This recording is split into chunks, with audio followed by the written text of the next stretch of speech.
Di hadis yang lain enggak. Nabi mengatakan subhanallah bihamdi subhanallahazim 100 kali. Berarti itu cuma contoh aja. Nah, saya kalau sudah zikir la ilaha illallah bisa-bisa enggak ada angkanya, Pak. Senikmat-nikmatnya, senyaman-nyamannya, sepanjang waktu yang ada. Nikmat sekali. Makanannya kolbu itu zikir la ilaha illallah. Itulah makna afdalul zikri la ilaha illallah. Makanan kolbu terlezat itu la ilaha illallah. Namun harus tahu caranya.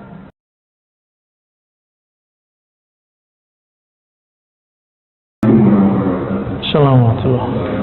Ya, ada satu doa yang saya nggak ingat waktu itu diajarkan di mana. Intinya adalah tidak ada aku, tidak ada egoku, tidak ada keinginanku, tidak ada maksudku, yang ada hanyalah Engkau ya Allah.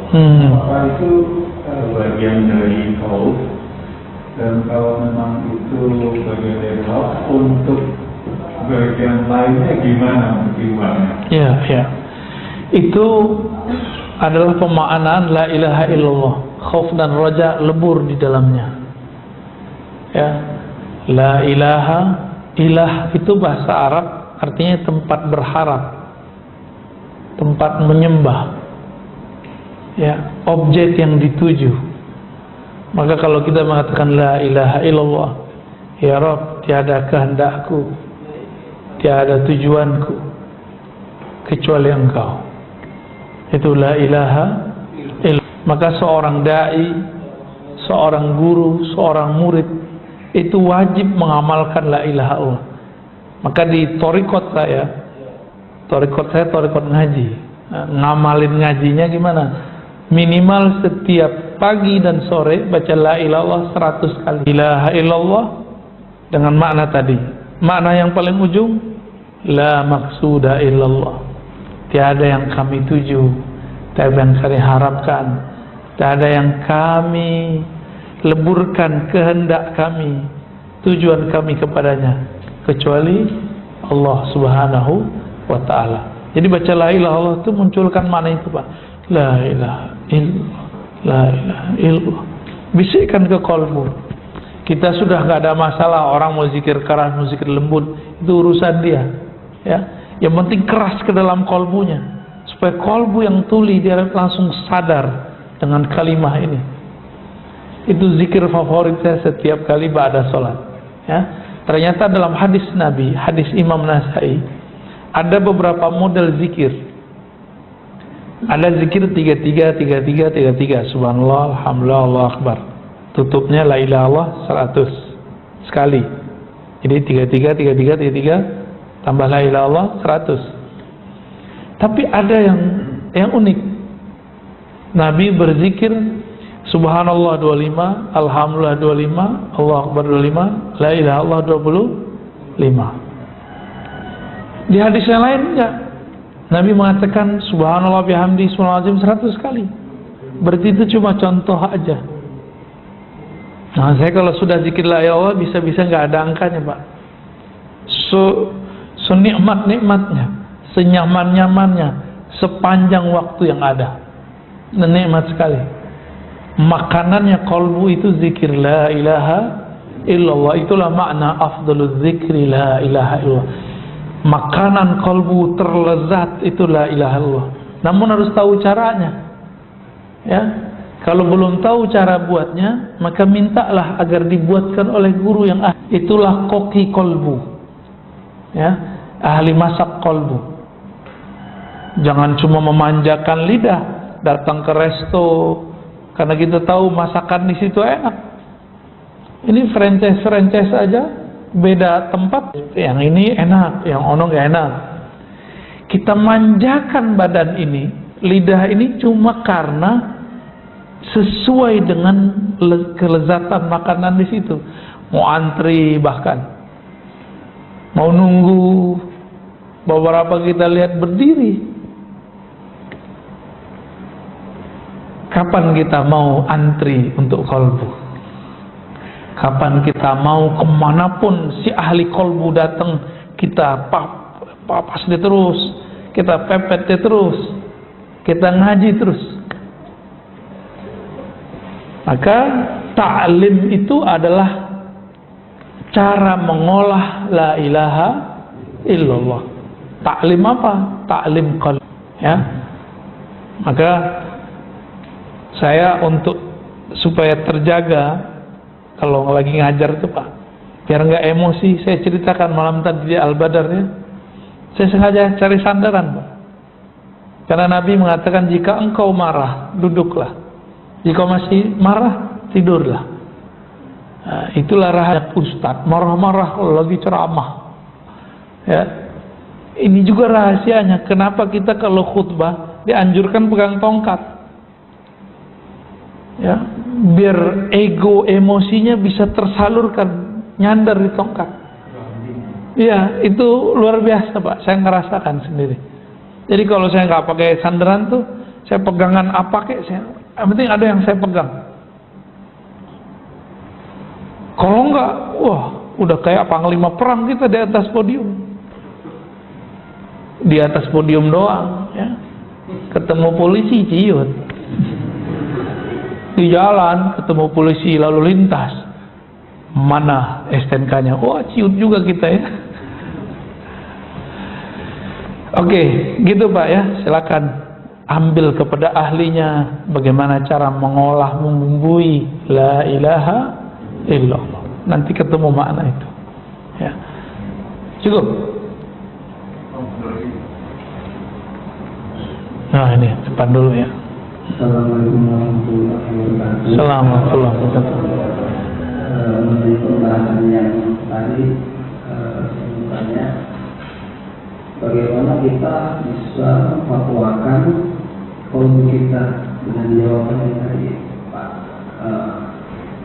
sehingga ada sesuatu orang yang berbicara A atau B atau C, kita tidak terpengaruh. Tadi kan kita harus bertanya kepada kolbu kita. Betul. Setelah kita belum bisa berkomunikasi. Iya. Itu yang pertama. Yang kedua, apa yang Rasulullah ajarkan tentang politik kepada umat Islam, kita semua. Contohnya apa saja? Mendengar, saya sendiri juga mendengar Rasul memberikan kebijakan politik tentang suatu negara atau daerah pemerintahan sehingga menjadi contoh. Iya, bagus. Assalamualaikum. Bagaimana cara berkomunikasi dengan kolbu? Ya harus tahu dulu namanya Pak. Nama diri kita. Man arafa nafsahu faqad arafa rabbah. Siapa yang kenal dirinya, kenal Allah. Kolbu itu dia dapat sinyalnya dua. Satu ke akal. Si akal dipengaruhi oleh pendengaran, pandangan, lalu baru dia berpikir. Itu kemudian akan mempengaruhi akal juga. Jadi kalau nggak penting-penting aman, baca yang di grup nggak usah dibaca lah Pak, kerajinan baca. Mending baca Quran, ya. Lalu gimana caranya? Tenangkan kolbunya dengan zikrullah, maka kolbu akan menunjuki jalan. Ala bizikrillah tatma'innul qulub. Ketahuilah hanya dengan menyebut nama Allah kolbu jadi tenang. Kalau belum ketemu guru yang bisa menghantarkan kita untuk mengenal diri kita sebenarnya, cukup cari dulu guru yang bisa menghantarkan kita bagaimana menyebut nama Allah di dalam kolbu. Disebut dengan talqinul zikr. Ya, cari guru yang bisa mentalkin. Ya, banyak masyayikh bisa. Ya, dicari dulu lah. Saya dulu kan lama juga nyarinya ya. Sampai kemudian kita dapat bermacam-macam.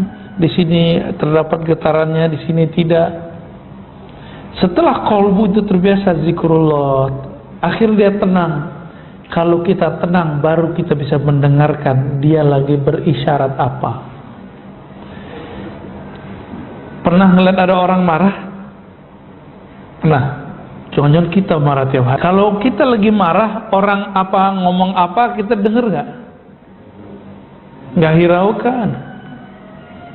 Atau kita lagi cemas nih, klusak klusuk, bisa nggak kemudian jangan kumpul hari ini lu nggak tenang, ya? Handphone ketinggalan, padahal di sakunya. Kacamata nggak tahu di mana nih, padahal udah kacamataku, ya. Itu sering terjadi, ya, sering terjadi. Jadi tenangkan kolbunya dengan zikrullah. Zikir di kolbu itu khusus Asmaul Husna tanpa menyebut kata-kata yang lain. Misalnya Rahman, ya Rahman, ya Rahman, itu aja. Allah, Allah, itu aja. Tapi itu ada tekniknya, ya, supaya kolbu ini bisa menyerap nama ini. Itu yang pertama, ya. Jadi zikir kolbu kan, dan nanti berbicara apa. Terus yang kedua tadi tentang ada nggak contoh langsung dari Rasulullah beliau mempunyai kebijakan politik. Yang pertama saya kasih tahu, di masa Rasul Shallallahu Alaihi Wasallam, Nabi itu politiknya di pola Makkah beliau ngalah. Bahkan di pola Madinah beliau maju mundur, bahkan di tahun ke-6 masih ngalah ketika perang Hudaybiyah. Bukan perang, ya, perjanjian Hudaybiyah. Perjanjian itu kan dibuat ketika Nabi hendak mau masuk kota Mekah, dihalangi. Berarti belum mundur juga sejenak. Jadi kebijakan politik Nabi itu sering ngalah untuk menang, sering ngalah untuk menang. Apalagi Nabi SAW awal-awal, karena Madinah itu kota kecil, kota Yathrib, Nabi yang bikin. Karena ketika Nabi masuk kota Madinah, banyak rombongan imigran pindah, jadilah Madinah kota yang hidup. Jadi hidup kota Madinah. Tadi disebut kota Pak Yathrib gitu. Yathrib itu nama orang, ya, kampung desa lah, desa Yathrib. Lama-lama jadi kota besar, maka disebutlah Al-Madinah, kota besar An-Nabawiyah, yang sudah diwarnai, dihidupkan oleh Nabi Sallallahu Alaihi Wasallam. Cara Nabi menghidupkan kota itu, ini contoh, Nabi mau bikin masjid, pakai tengkar nggak Nabi bikin masjid? Tengkar dulu baru bikin masjid, ya. Ya, di sono nggak kunut, ini kunut. Nah, gitu. Atau pengajian kita nggak diizinin di sono. Itu di beberapa masjid cuma masalah kunut, Pak. Itu buat masjid baru. Sekarang udah beda lagi nih. Udah beda lagi, masjidnya hilang. Bangunannya masih ada, masjidnya udah hilang. Paham maksudnya, ya? Nabi itu ketika jalan masuk kota Madinah, itu tangannya dipegang, dicium tangan semua orang yang lewat, ya. Tangan Nabi dipegang, ya, selama mereka masih bisa memegang tangan Nabi. Tapi Nabi berombongan, ya, terus kata semua kaum, semua suku, wahai Rasulullah, bangunlah masjid, bangunlah rumah di komplek kami, di klan kami, di suku kami, di sini banyak tanah kosong. Nabi mengatakan, da'hu, biarkan ontaku, fa innaha ma'murah, dia sedang diperintah oleh Allah. Terus sampailah di depan rumah Abu Ayyub Al-Ansari. Nabi kemudian kaget, si onta ternyata berhenti di sana, lalu duduk di sana. Ia buruk, duduk. Maka kemudian Nabi mengatakan kepada keluarga Abu Ayyub, wahai keluarga Abu Ayyub Al-Ansari, saminuni haitakum, berapa harga tanah kalian? Tahu nggak Bapak, tanahnya tanah apa? Tanah kuburan. Itu tanah kuburan yang dijadiin masjid. Kuburan orang-orang musyrik di situ. Jadi Nabi cari tanah yang udah nggak bakal dijual orang, yang orang udah nggak perhatiin, dan tidak ada yang berbangga dengan tanah itu. Abu Ayyub tinggal di depan itu, di depan tanah kuburan.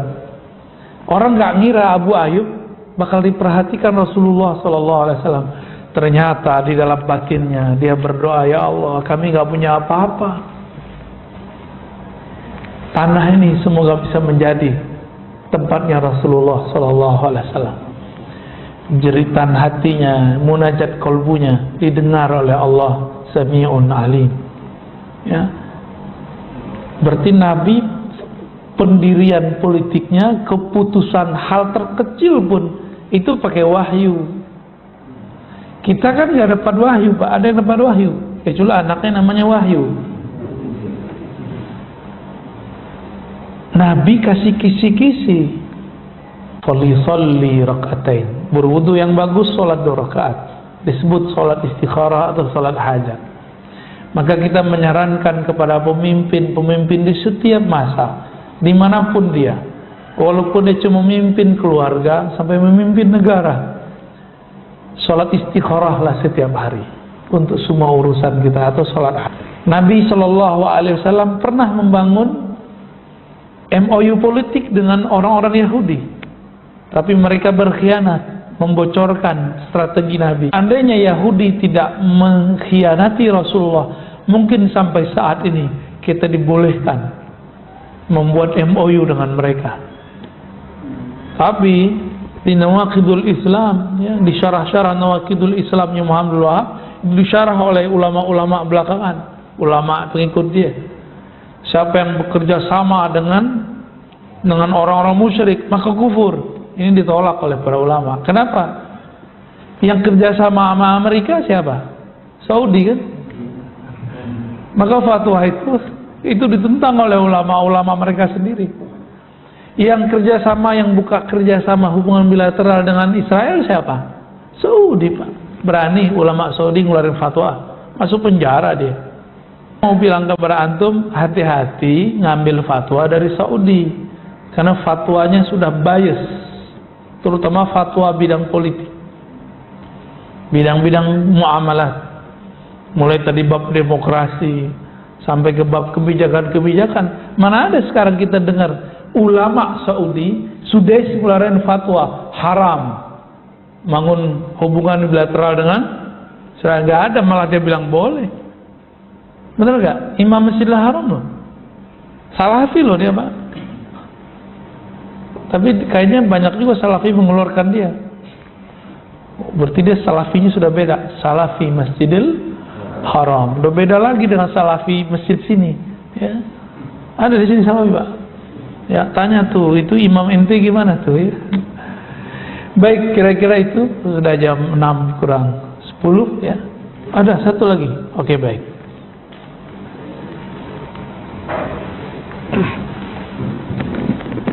Tentang politik, ulama sejarah itu tidak pernah jatuh ke politik, masuk politik.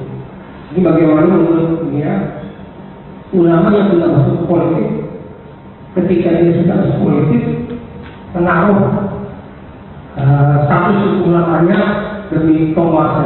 Oke, baik. Ibnu Khaldun itu menukil kalamnya Imam Abu Hanifah dan Malik. Jadi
dominan nubuatnya daripada mulknya, kekuasaannya.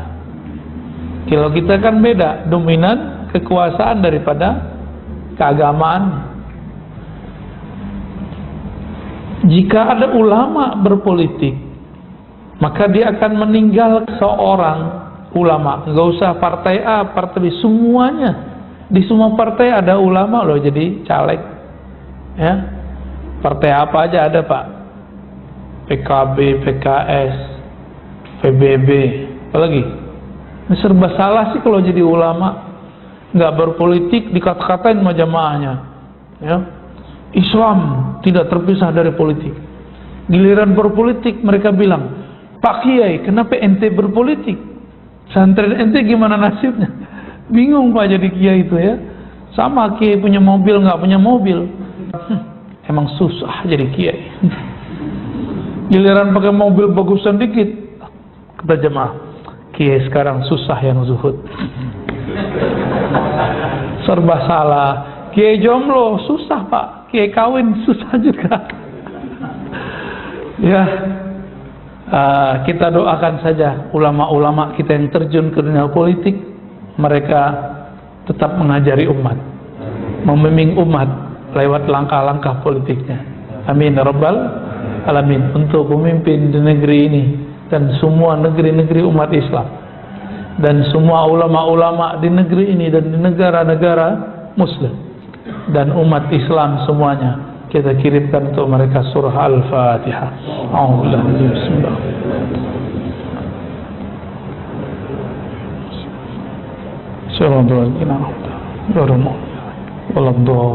Amin. Semoga bermanfaat, semoga negeri kita tambah berkah, tambah rahmah. Amin ya rabbal alamin.